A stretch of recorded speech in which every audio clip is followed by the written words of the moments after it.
Today I'm going to talk about my teaching philosophy. Honestly, I found this so hard to do. Our lecturers and tutors will talk about their teaching philosophies as we attended each lecture and tutorial. They'd also explain to us their teaching styles, and they'd also give us background into their life stories, which helped develop them to be the teachers that they are today. For our last assignment, we were to develop our own teaching philosophy. After poring for hours over different philosophers, I finally found one that I believe best suits me. It's from Aristotle.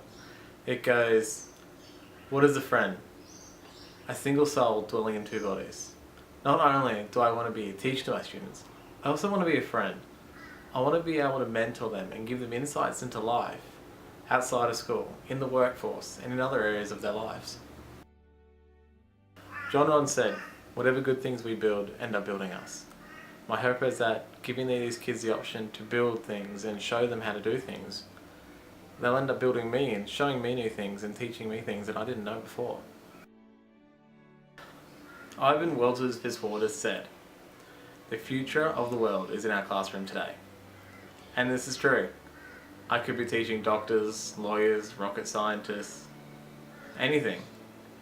But on the other hand, I could be teaching stay-at-home mums, bricklayers, welders. No matter what the outcome on their life is though, I will strive to teach them all the same, because each child deserves to be taught the same as the next, no matter what they want to do in life. My desire is to be able to help students to achieve the most they can in life. I want to be able to use my qualification I gained from years of experience as a tradesman to help enhance the children's learnings. As I currently work in a school, I have already started to craft my own philosophy, and I had not even realised it yet. I get one-on-one time with the students when they need help. One day I had a student being disruptive, and I asked him why he was playing up.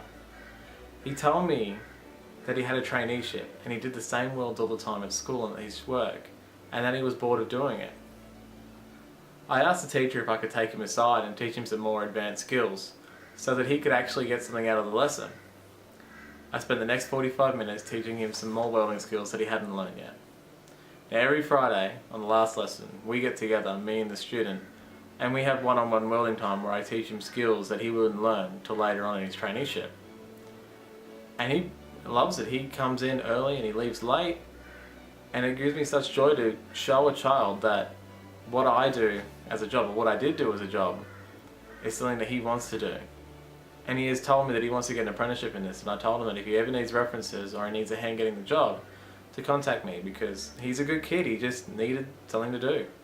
So that's part of my philosophy, to really head in there and help the kids, and not just sit on the sidelines. John Dewey wrote, "Education is not preparation for life. Education is life itself." We are always learning. We are always discovering. We are always trying new things. Life is one big lesson, and we are all just students. And we only get one shot at it, so we've got to give it the best chance that we can to educate these kids. Because we're not going to get a second time around with a lot of these students. We're going to be maybe their one hope. So today my last quote's from Peter Brock, the late great motor racing champion. His quote was, "Bite off more than you can chew, then just chew like hell." And I think that's a really good quote to have, because sometimes we need to do something else. We need to go in further. We need to have another stab of it. We need to dive in head first. Because we've got to teach these kids that the world's not cotton wool. That things out there are scary, and that we just have to have a go. We can't just sit back on the sidelines and wait for somebody else to give us that job that we want, that no one else is going to go for it. We need to show them that they need to be able to do things.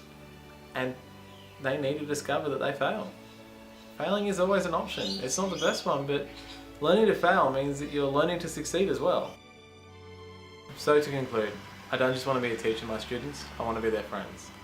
I want to be able to show my students that it's okay to fail, that failing is natural and failing is something we all do, but it's how we act after we fail that shows who we really are as people. I want to be able to push my students, to stretch them, to show them that they can do things that people told them that they can never do. If they want to be musicians, or if they want to be scientists, or if they want to be anything.